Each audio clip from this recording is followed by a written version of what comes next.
छत्रपति शिवाजी महाराज निश्चित रूप से एक महान राजा थे। उनको मैं महान राजा क्यों कहता हूँ? लोग उनको गो ब्राह्मण प्रतिपालक राजा के रूप में प्रस्तुत करते हैं, इससे मैं सहमत नहीं हूँ।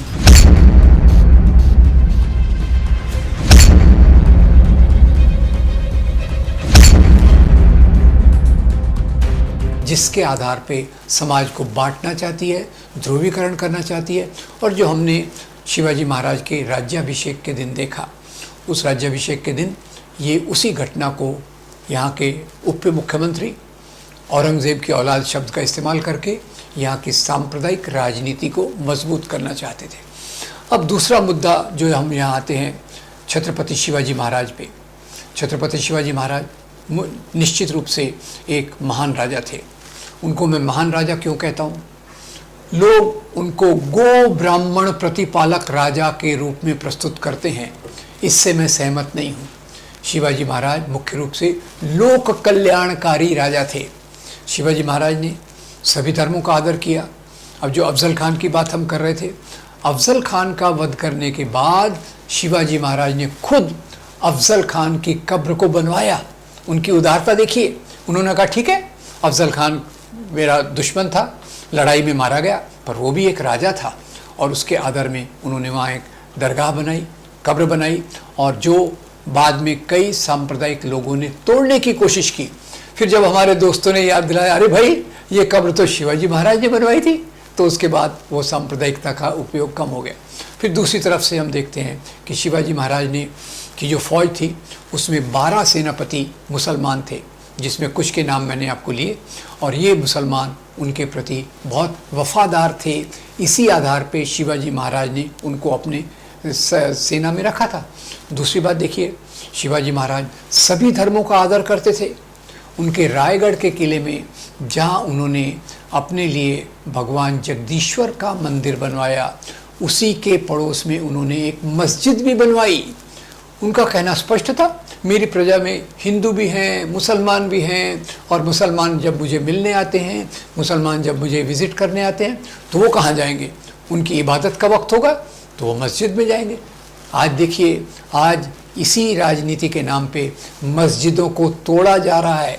और याद रखिए, शिवाजी महाराज ऐसे उदार राजा थे जिन्होंने मस्जिद को बनवाया। दूसरी बात देखिए, हर एक राजा की सेना ये बाहर जाके लूटपाट करती है। शिवाजी महाराज की सेना भी सूरत गई थी लूटपाट करने, पर शिवाजी महाराज ने उनको निर्देश दिया था। क्या निर्देश था? कि भाई आप जहाँ भी लूटमार करते हैं, अगर आपके हाथ में किसी दूसरे धर्म के मानने वाले की पवित्र पुस्तक आ जाती है तो उसका अपमान मत कीजिए, पूरे आदर के साथ उसको उस धर्म के मानने वाले को लौटा दीजिए। ये कितनी एक महान बात है। और यही शिवाजी महाराज ये हजरत बाबा को बहुत मानते थे, उनको बार बार दान देते थे, दक्षिणा देते थे। अब तीसरी बात, जहाँ तक हमारे यहाँ की जाति व्यवस्था का सवाल है, शिवाजी महाराज को यहाँ की वर्ण जाति व्यवस्था का भेद भी झेलना पड़ा। अब वो राजा तो बन रहे थे, उनके पिता राजा नहीं थे, वो एक सूबेदार थे। महाराज ने अपने राज्य की स्थापना की, फिर वो अपना राज्याभिषेक करवाना चाहते थे, तो यहाँ के ब्राह्मणों ने उनका राज्याभिषेक करने से इनकार कर दिया इस ग्राउंड पे कि अरे शिवाजी महाराज तो क्षत्रिय नहीं है, तो हम इनका राज्याभिषेक कैसे करेंगे। तो तब शिवाजी महाराज ने बहुत बड़ी दक्षिणा देकर काशी से गागा भट्ट नाम के ब्राह्मण को बुलवाया, जिसने उनका राज्याभिषेक किया। तो उनको भी यहाँ की वर्ण जाति व्यवस्था का अत्याचार शिवाजी महाराज को खुद सहना पड़ा। पर वो खुद इतने महान थे कि उन्होंने अपनी प्रजा के बीच में कोई भेदभाव ना हो, इसलिए सेना को निर्देश दिया, आप जब जा रहे हैं तो वहाँ के किसानों की फसल को कोई नुकसान नहीं होना चाहिए। अगर आपको अपनी फौज के लिए अनाज खरीदना है तो पूरे बाजार दाम देकर ये खरीदा जाए, इसको लूटना नहीं चाहिए।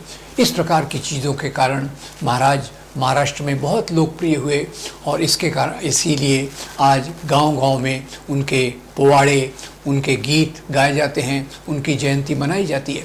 यहाँ ये भी उल्लेख कर दूँ कि शिवाजी महाराज की जो समाधि है उसको खोजने का काम जो दलित ओबीसी के लिए काम करने वाले व्यक्ति थे, महात्मा ज्योतिराव फुले, उन्होंने किया। और उन्होंने शिवाजी महाराज की तारीफ में एक पोवाड़ा भी लिखा जो बहुत खूबसूरत है और जिसका भी बहुत प्रचार हमने करना चाहिए। तो खैर, शिवाजी औरंगज़ेब इसको बाइनरी के रूप में आज की सांप्रदायिक ताकतें रखने की कोशिश कर रही है और उससे सबसे ज़्यादा नुकसान यहाँ के अल्पसंख्यकों का होगा। और यहाँ की धर्म के नाम की राजनीति, उसका धर्म के नैतिक मूल्यों से कोई लेना देना नहीं है। वो धर्म के नाम पर लोगों को अपनी तरफ लाकर सत्ता को स्थापित करके, सत्ता को मजबूत करके, लोगों को बांटे रख के लोगों के असली सवालों से लोगों का ध्यान भटकाना चाहती है। रोटी, कपड़ा, मकान, रोज़गार, बीमारी, शिक्षा, इनसे ध्यान हटकाकर वो इन चीज़ों में केवल उलझाए रखना चाहती है। अब एक सवाल और भी आता है कि यहाँ पहले ग्रीक आए, शाक आए, हूण आए, इस भारत दक्षिण एशिया के क्षेत्र में एक के बाद एक राजा उत्तर पश्चिम से आए।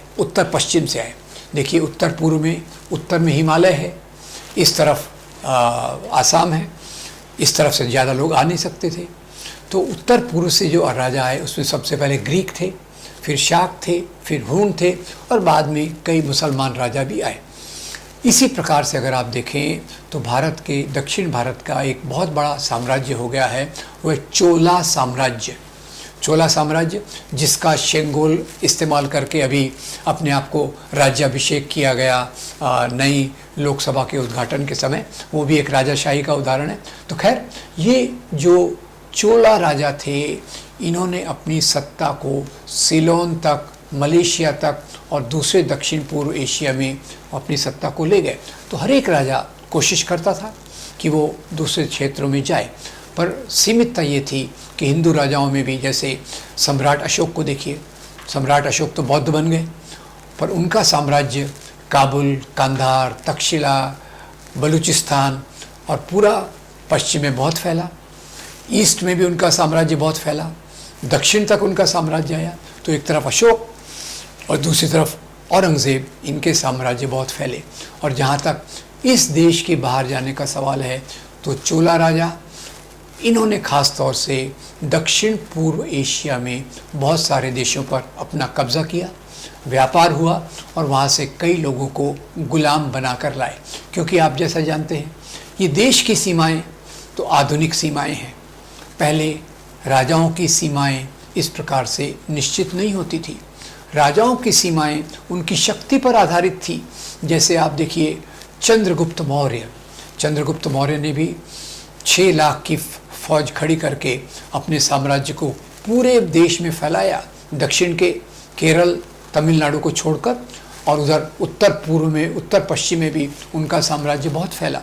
तो राजाओं की बाउंड्रीज़ को आज के नज़रिए से देखना गलत होगा, क्योंकि राजाओं के समय कोई यूनाइटेड नेशंस नहीं था, कोई इस प्रकार की अंतर्राष्ट्रीय समझौते नहीं थे कि भाई आपकी ये बाउंड्री है, इसके बाहर आप नहीं जा सकते थे। उस समय तो राजाओं के लिए गौरव की बात थी कि मैं जाके 4 प्रदेशों को जीत के आया हूँ, मैं वगैरह वगैरह करके आया हूँ। तो वो सब के लिए आज उसको एक अलग दृष्टिकोण देना, धर्म का दृष्टिकोण देना, ये धर्म का दृष्टिकोण देने का काम मुख्य रूप से यहाँ ब्रिटिश साम्राज्यवादियों ने किया। और वहीं से भारत की गुलामी का पीरियड चालू होता है। ये मैं क्यों कह रहा हूँ? ये मैं इसलिए कह रहा हूँ कि इसके पहले जो राजा हुए, वो मुस्लिम राजा हों या दूसरे राजा हों, वो यहीं रहे, यहीं मरे, इसी मिट्टी में राज किया, यहीं का उन्होंने शोषण भी किया और अपना जीवन भी चलाया। पर अंग्रेज़ वो पहले सत्ताधारी थे जिन्होंने यहाँ राज्य भी किया और यहाँ की संपत्ति को लूटकर इंग्लैंड ले गए, और यहाँ देश का प्रशासन भी चलता था, वो ब्रिटिश सरकार के आदेश पर चलता था। तो इसीलिए हमें मानना चाहिए हमारी गुलामी वास्तविक जो चालू होती है, हमारी गुलामी जो चालू होती है, वो राजाशाही के दौरान नहीं होती, वो उपनिवेशवाद के दौरान, ब्रिटिश के राज्य के दौरान होती है। क्योंकि उस समय हमारा कंट्रोल लंदन से होता था, उस समय हमारी संपत्ति ब्रिटेन में ले जाई गई। जबकि इसके पहले जिन मुसलमान राजाओं को आज बदनाम किया जाता है, वो यहाँ की संपत्ति बाहर नहीं ले गए। दूसरा, आपको एक बात बता दूं और कि ब्रिटिश ने जो किया और औरंगज़ेब ने जो किया, उसमें कितना फ़र्क था। औरंगज़ेब के समय भारत का जो कंट्रीब्यूशन टू ग्लोबल जीडीपी यानी दुनिया के पूरे उत्पादन में जो योगदान था वो 1/4 यानी 25% के आसपास हो गया था औरंगज़ेब के समय। फिर ब्रिटिश आए, ब्रिटिश ने इसको खोखला कर दिया और हमारा जो योगदान था जीडीपी में वो केवल 4%, दुनिया के 4% उत्पादन पे हो गया। तो दोस्तों ये मुख्य रूप से बातें हैं जो सांप्रदायिक राजनीति के बारे में हमें सोचना चाहिए कि सांप्रदायिक राजनीति धर्म का नहीं, धर्म के पहचान का इस्तेमाल करके लोगों को लड़ाती है और इसीलिए ये इतिहास का दुरुपयोग करती है। ये इतिहास का इस्तेमाल एक हथियार के रूप में करती है, एक औजार के रूप में करती है, जिससे कि लोगों को बांटा जा सके। और अभी जो महाराष्ट्र में हुआ उसमें औरंगज़ेब और शिवाजी महाराज की जो बाइनरी खड़ी की जा रही है ये एक दुर्भाग्यपूर्ण है, क्योंकि शिवाजी महाराज ने कभी इस्लाम का अनादर नहीं किया। औरंगज़ेब के दरबार में भी हिंदू राजा थे। तो ये बाइनरी का हमको पूरा विरोध करना चाहिए। और जो हमारी सभ्यता संस्कृति है जिसके बारे में गांधी जी लिखते हैं, नेहरू लिखते हैं, ये सभी धर्मों के मेलजोल से बनी है।